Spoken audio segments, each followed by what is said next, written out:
I love you as well. We've just had the Styrian Grand Prix, the second race of the F1 2020. The rather mixed up F1 2020 calendar.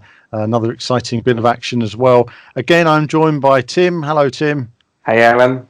And after our sort of F1 chat last week, we got some good feedback. People like the straightforward, honest chat. And I figure that we're back this week just to talk about things in a sort of relaxed way, and perhaps we'll develop this over time. We're a bit late sort of asking you all for questions. I literally asked for questions as we were going to go live with the recording this week.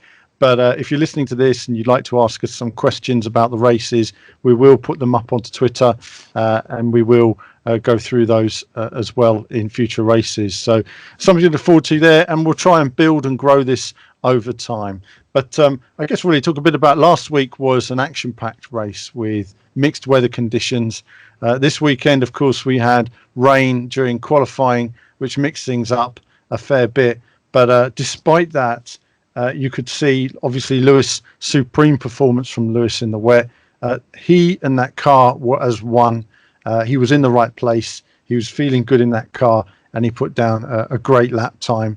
But throughout the field, I thought it was excellent driving from all the drivers in qualifying, just showing their quality and how these cars don't always work as well in those conditions. They actually had to feel the car, and it was great to see them going out there. Tim, what were your thoughts on qualifying first?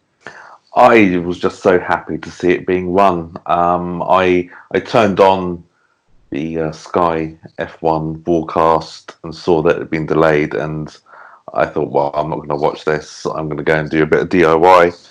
And I came back just by pure chance 45 minutes later, and they were just about to go out on the circuit. So, it was so great to see them actually running qualifying in the wet. I've always thought they have, and I think it's a phrase that Martin Brundle's used quite a lot. There's a loud pedal and there's a quiet pedal, and even in the wet environments, if they pootle around, they pootle around, but they actually show that they can race, or they can drive at a racing speed in torrential weather.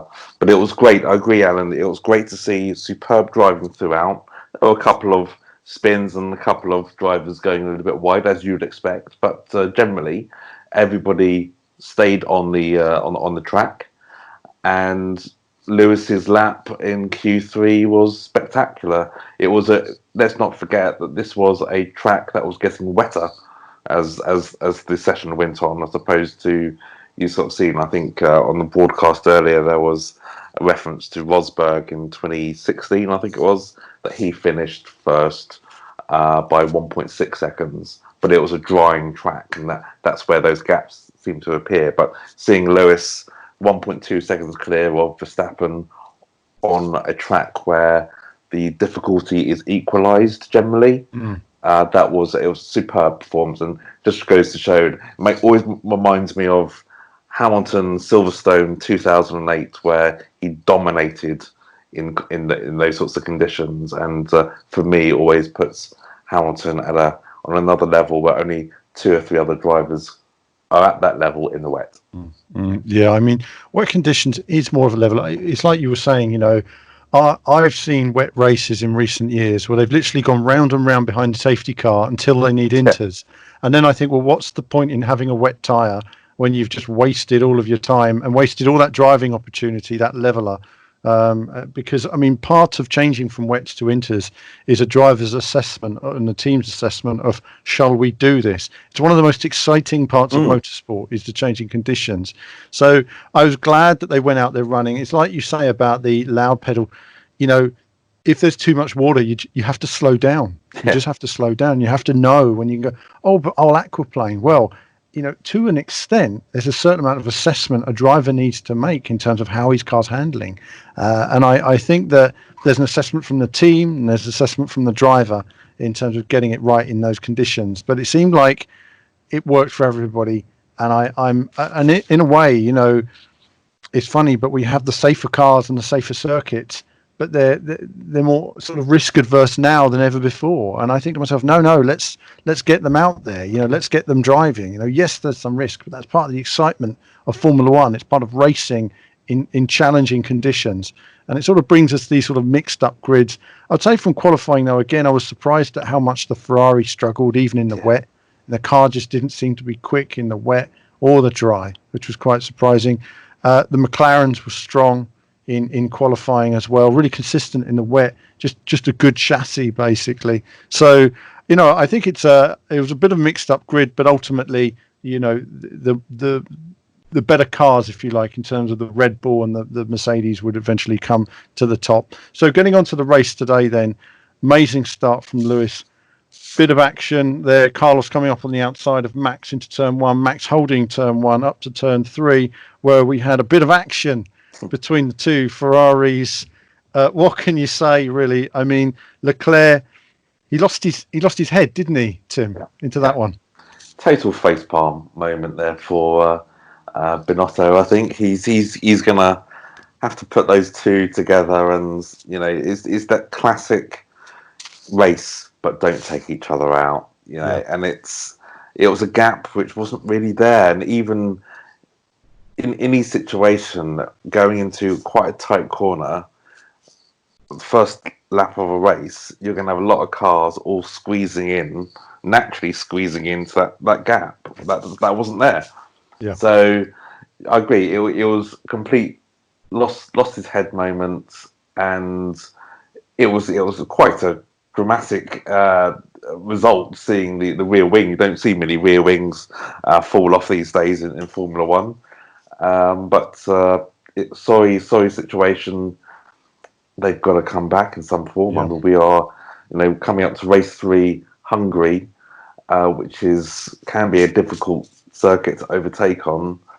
And if they're not qualifying well, we're going to go to Silverstone, and they're going to be, 5th, 6th best team.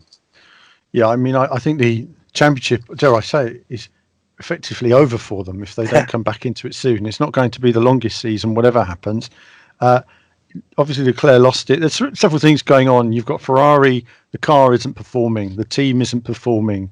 The drivers shouldn't be starting at that point on the grid anyway. They've got enormous sums of money, and you have to ask yourself what on earth went wrong during developing this car over the winter.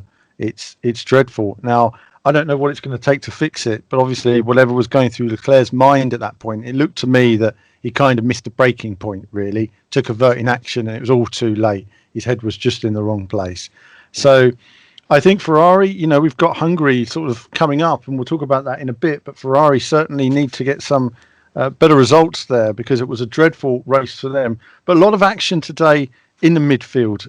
We saw Racing Point really coming through quite strongly today. But I thought early on there was a battle between the two Renaults. I thought that was quite interesting, where Ricciardo was being held up by Ocon quite clearly. They lost a lot of time battling each other. And that probably affected Ricciardo later in the race quite negatively, because he lost a good few seconds there. And I wonder if the fact that Ricciardo has mentioned he's leaving so early in the season, it did seem to upset Renault. Do you think there was any sort of animosity there? Who knows? It certainly seems like they weren't giving him the chance to get through there. Yeah. What are your thoughts on Renault? I agree. It comes across as, do you mean you want to leave us? And we gave you this wonderful opportunity to come to Renault to drive forward our climb back up to the top of echelons of Formula One. I literally saw that battle and I thought, Ricciardo's quicker. He's on the medium tyre, which is going to be better for the long term. He's being held up there, but no one's giving Ocon the call to let him through. And that to me literally says, there was spot. What do you expect? What do you expect, Daniel? You're leaving us. Why should we support you? And I think if that is the case, then I think that's very sad for a team, really, because you want to provide. They're not going to be winning a championship this year, right? So, but they might have the opportunity to finish on the podium. And if they're not allowing Ricciardo the opportunity to demonstrate Renault's abilities, then there's a major issue there. So I hope that changes, but I don't think it will. No, I mean, I thought it was relevant at the time to see how they weren't really doing anything for him, yet he was considerably quicker. They lost a lot of time. And we'll come back to that in a moment because McLaren were in a similar situation and they did the right thing. But we'll come back to that. I think there was a bit of battle between the Force Indias.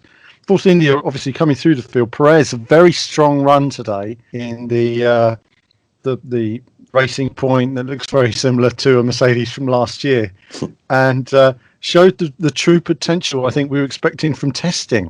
Yeah.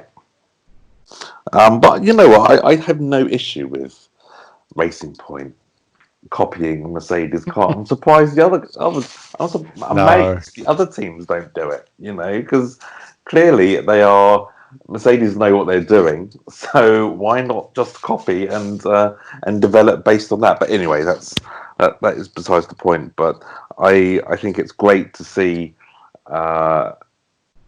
Them starting to sort of show their worth, and I think they're going to upset quite a few battles this year.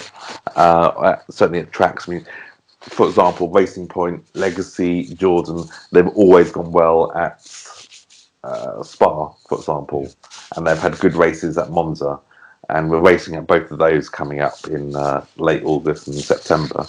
So I think we're going to have some interesting races later in the season where Racing Point are really going to pee off a few people. Absolutely. I mean, it was a good result for them today. It showed their sort of testing speed was possible, and ultimately not the result they necessarily. Well, I say it did actually just about work out all right for them. But Albon today, I just want to talk a bit about Albon in the Red Bull because he didn't really have any speed today. I noticed he was a long way behind in third place. Battling to, in fourth place, battling to keep his fourth place. And we've often seen this with Red Bull. You've got Max, who's clearly in control. The car's built for him. Last year, Pierre Gasly struggled with the car. Alex Albon was given a chance to get in there. Last week had a very strong race, comparatively speaking. And this week was obviously struggling. I haven't heard if there's any tech problems with the car or if he had some setup problems, but clearly lacking a lot of pace today, and that made it very challenging for him. I think just to move on to McLaren, because we were talking earlier about team orders for Renault. McLaren, it was I was watching the progress of Lando Norris through the field. Good progress in terms of once he changed his tyres, his pace was clearly much better.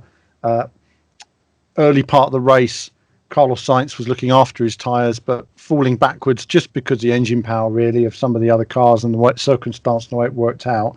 Carlos was struggling a bit at the end on his tyres, and they relatively swiftly, let Lando through. I think they could have done it a lap sooner, but either way, worked out well for them. And then, of course, we saw Lando putting in some pretty mega laps. I think, a fastest lap of the race a few laps from the end, again from him, really pushing in those final laps, trying to catch up with that battle with Ricciardo. Good speed from Lando again today.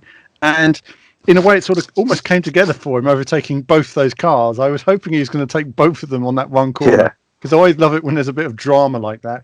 It reminds me of a Nick Heidfeld double overtake at Silverstone years ago. But anyway, it's something like that when you see those sort of double overtakes happen. It adds that extra bit of excitement. But great drive from Lando again. He kept his head, came round again on the final lap, took Stroll, and then, of course, Perez having his coming together with Albon. Wow, excitement. What the hell is going on? Coming around that corner. Wasn't expecting to see Perez there, and he nabs another position. A great result for Lando today. We're seeing a new Lando, or is it the experience from last year, do you think, that's coming to the fore? I think a few things there. Firstly, McLaren is a team. They support both drivers, and that comes through just from talking. You see Zach being interviewed, he very much talks about the importance of the culture of McLaren. It's very different from the Ron Dennis days, but it's a new energy in that team, and there's always support and excitement for whoever has the best results. I think that is starting to sort of show in Lando. Carlos Sainz is a great driver, And I think there was always this concern, even in 2019, that Lando was not at the level of Carlos Sainz, but Lando was his first year. We're coming into his second year. He's comfortable in that team setup. I think the lockdown that we've all gone through, and he was able to develop quite a larger following on his Twitch account and his streaming to show that personality. I think his position in that team is now a lot stronger as well. And also with Carlos Sainz going on, he's become he's the consistent figure in that team going forward. So I think is it is it a Lando Norris 2.0? I don't think so. I think this is Lando Norris just becoming the driver that McLaren have seen potential in Formula 2, and he's now coming forward. And I think one thing for me, particularly in this race, is that Carlos Sainz, he started higher up the grid because Norris had his 3-pace penalty. But he managed those tyres, and Carlos Sainz didn't. So let's not ignore that as well. I think we're seeing he was very measured in his approach for today. His pace was good throughout, and he was sitting there perfectly on that last lap to take Ricciardo and Stroll, and then Perez at the line almost, or on the last corner. So no, great result for Lando there, and I'm really excited. And it's great to sort of see the championship standings, and you see Lando Norris, Lewis Hamilton, third and second respectively, 2 Brits, and that the future for Formula One for Britain is really positive to see. I just want to see Russell up there as well. Yeah, and Russell. Well, actually, I will say, that's where Lando got a baptism of fire. I think was in 2018 in Formula 2. His tyres absolutely fell to pieces, and his race didn't go very well that day.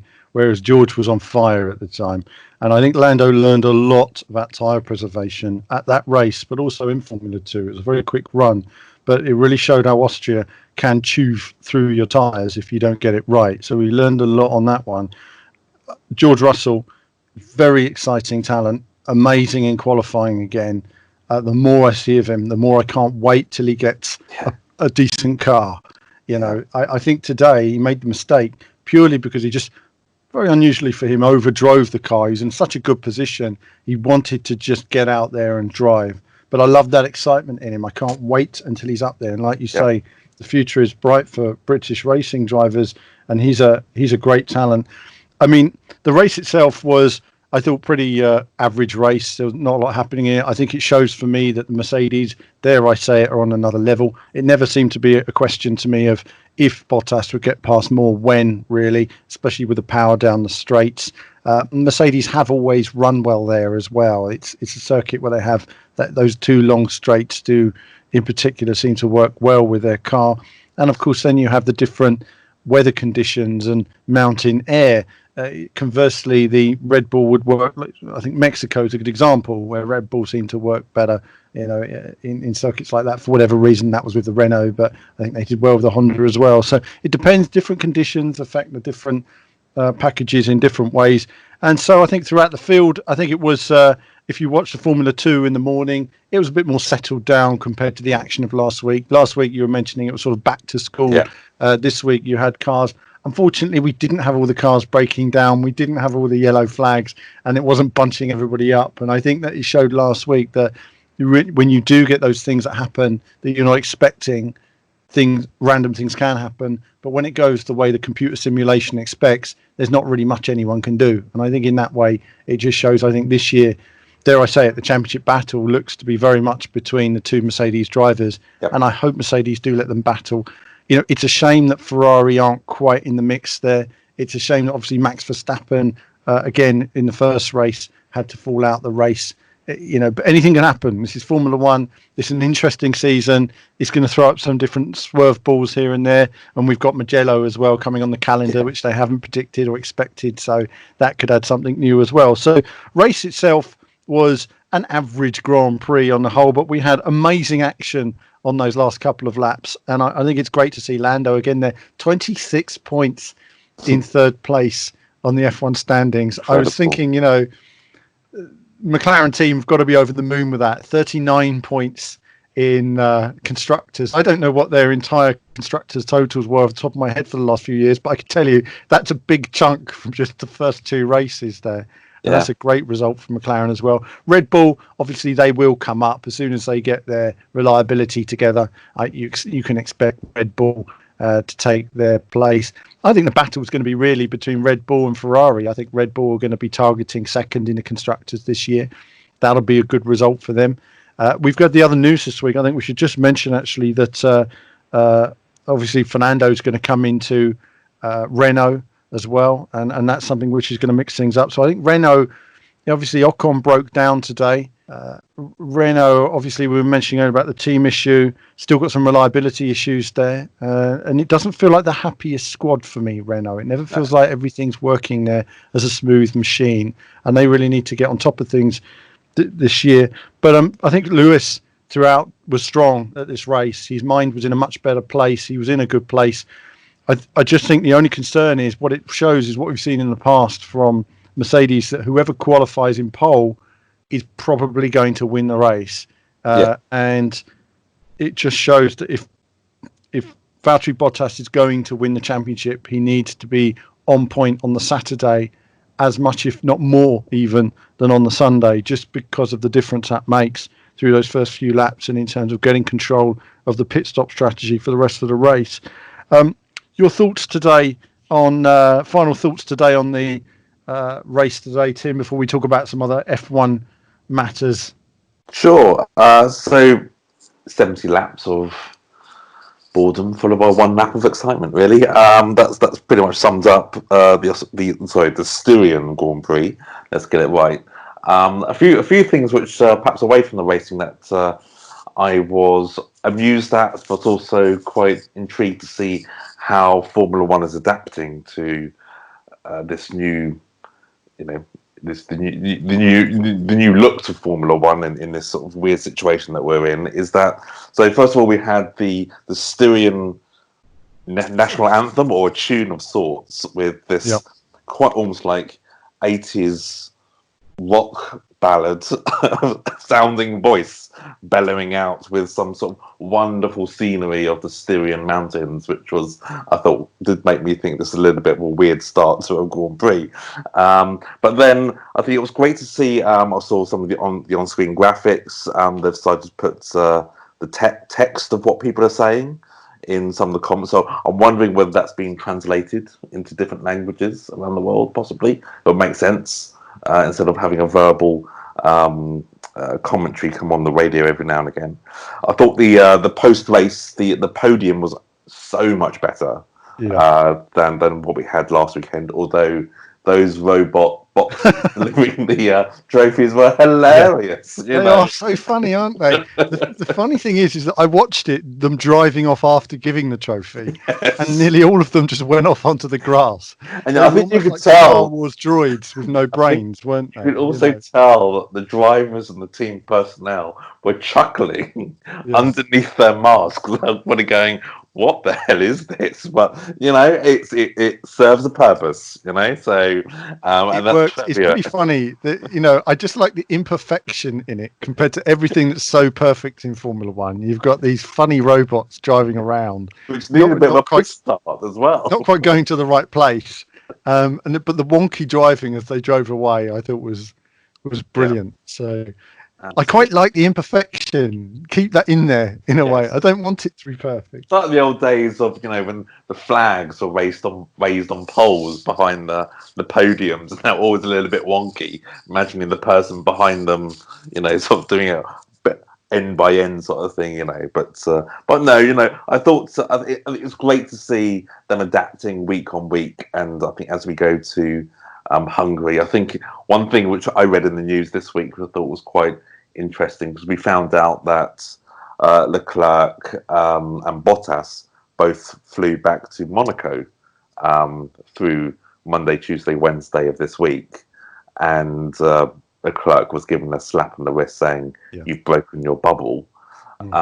Interestingly, in Hungary, they're saying that if anyone breaks the rules, there's there's a threat of imprisonment in Hungary at the moment. So let's hope that all the team personnel keep their drivers into check over the next week or so. Yeah, I mean, it didn't seem appropriate, did it? I mean, they've gone to all this effort to create this bubble only for these drivers to go off and do their own thing. It's not the sensible thing to do, given the circumstance. But I'm sure but then again, we've had a few issues here and there. At the same time, I do feel that all the mask wearing, it has been done to an almost excessive degree. I mean, sometimes you can see drivers standing 10 meters from anyone doing an interview with a mask on. Doctors will say, well, you don't need the mask at that point.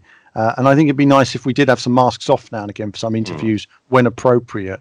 And I'm sure that those conditions can be there, but they are obviously conveying their message on wearing the masks, and it is important that people wear them at appropriate times. So yeah, I do think there was the team need to be more structured in the way they're going to handle that and handle their drivers and needs of their drivers, and everyone's just got to be aware of it, because if something goes wrong, the virus gets in there, then it could end the season prematurely, and that could be the end of it. And they've got a lot of races to get done in the next 3 months. I mean, F1, no. As long as they get to 8 races, that's the minimum required for a championship to be formed. So I would say as soon as they get to race 8, that's completed. Then it's really any race after that, it could potentially be the last race of the season. Yes, absolutely. Well, it's been good to have the 2 new additions this week. Obviously, Mugello and, well, I say good 2 new additions. Sochi doesn't really interest me either way. I mean, it's always a bit of a bore fest after turn 1, really. And I think Mugello, for me personally, it's an exciting track to drive. I think it could provide some good racing. There's a couple of potential overtaking areas, and it'll be interesting to see how the race works there. We've not seen a Grand Prix there. It's a shame we're not using Imola as well. I do like Imola. I think it's a great flowing course, and it would again be a nice addition to the calendar. Not going to happen. Bit of a shame, but there's lots to look forward to. Do you know, it's been nice to have Formula One back, hasn't it? We've had this long break, and it is good when the action gets going. It gets you back into that F1 vibe. I feel quite excited about it. I think I'm being quite excited about the young talent as well, and seeing the midfield battle seems to be pretty close this year.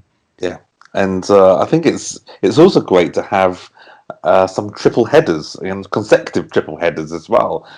Even Lewis said in his post-race interview that he said he's pumped for this every weekend having a race on. I think it's great, So we've got obviously Hungary next weekend. Then there's I think it's a 2-week gap, and then we've got Silverstone, and Belgium, I think, or there's something like that. I'm pretty sure there's another triple header going on.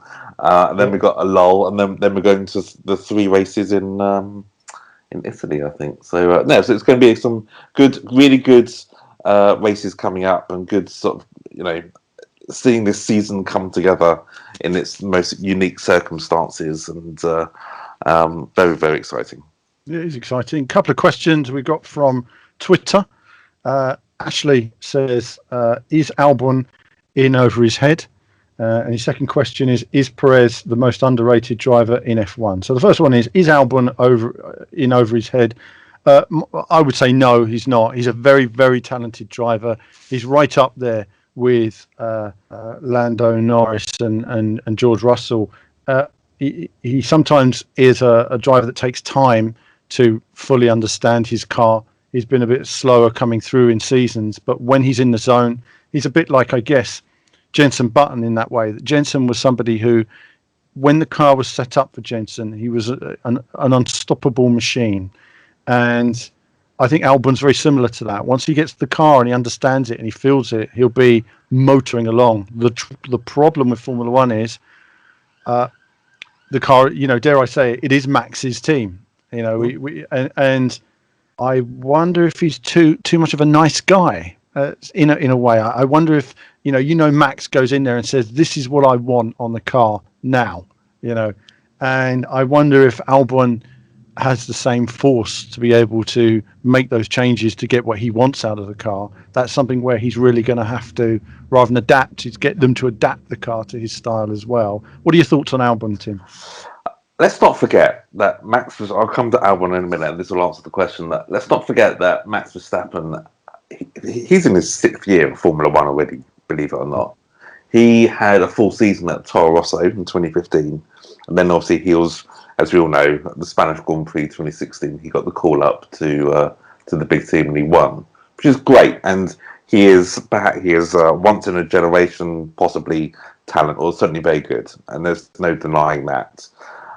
Um, we've got Albon, who had 10 races or so in Toro Rosso, given the call up because of Gasly not being able to meet the mark in terms of what we're doing, and he was expected to deliver. He outscored Max Verstappen in the second half of the 2019 season, so I definitely think he's got it. But you're right, it is Max's team, it's Max's car, and I think until Red Bull feel comfortable to make a car that is flexible enough to be adapted to both drivers that they've got, you're always going to have this. Max is the de facto number one, and you're going to have a support driver, basically. And you look back to how Red Bull have always done it, back to the days of Vettel and Webber. Webber was always a clear number two, and we've got that the same thing again. And when Ricciardo came through, Vettel said, "Well, I'm not going to put up with this," and it was Ricciardo's team, and then Max came in. So I've always felt that Red Bull have always been we have a number one driver. They'll never admit it, but they've always had a number one driver. Yeah. It's Albon at the moment that will take that number, that in inverted commas, that number two spot. Yeah, absolutely. He's got a tough road ahead of him.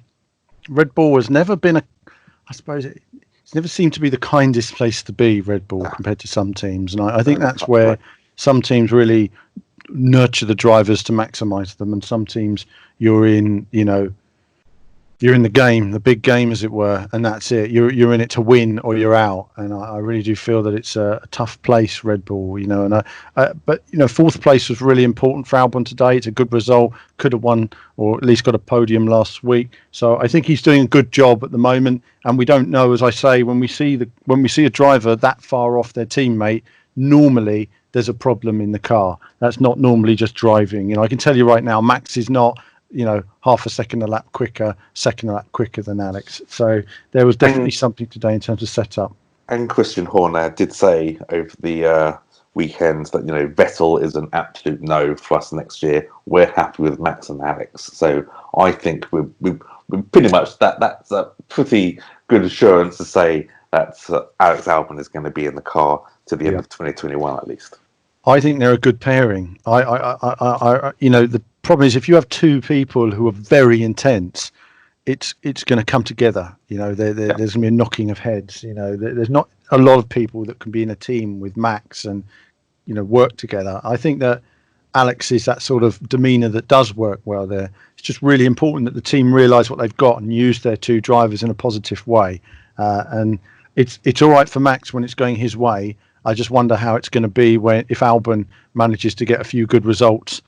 As I say, things can change quickly in teams, and it's the same with all teams. I mean, you'll see the same even in McLaren. Carlos and Lando get on really well, but I can tell you when things get a bit heated on track, or if those points mean something, then obviously that strains relationships in any team.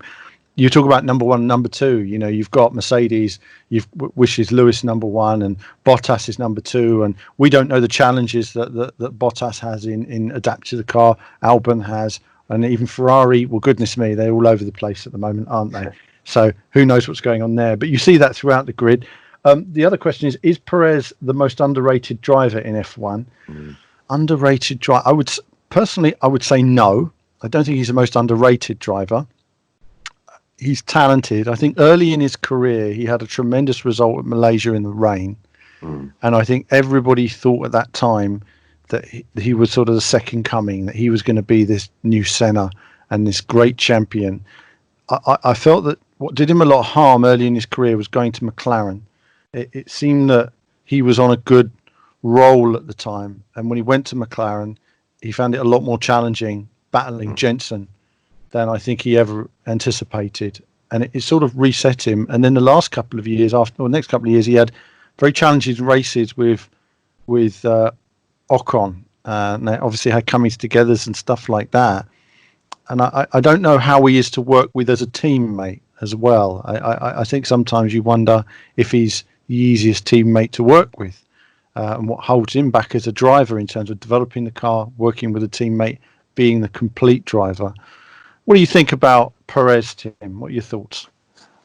To follow on from your point about his year at McLaren, he joined McLaren at a time when, wasn't it the last race of 2012? I think McLaren won, Jenson Button. Yep. So he thought he was going to a team which was a proven race winner, Yep. and was going to be winning races in 2013. 2013 was the start of the decline of McLaren until really now. So I don't think he was probably prepared for that. And so all of a sudden he was challenging for fifth, sixth in races, and it wasn't what he was ready for. So I think that was probably a mental check, and it was very difficult to be shown as being a better driver than Jenson Button. The thing with Perez is that I can't see him at any other team now other than Racing Point, or I assume when they get rebranded to Aston Martin next year, I can't see him at any other team outside of that setup. When Vijay Mallya was having his issues last year and there was question marks over what's the future of Force India, it was Sergio Perez that basically got the powers that be within Lawrence Stroll and so forth to basically put everything on the table, say, look, you got to do this. I think he's also invested in the team himself.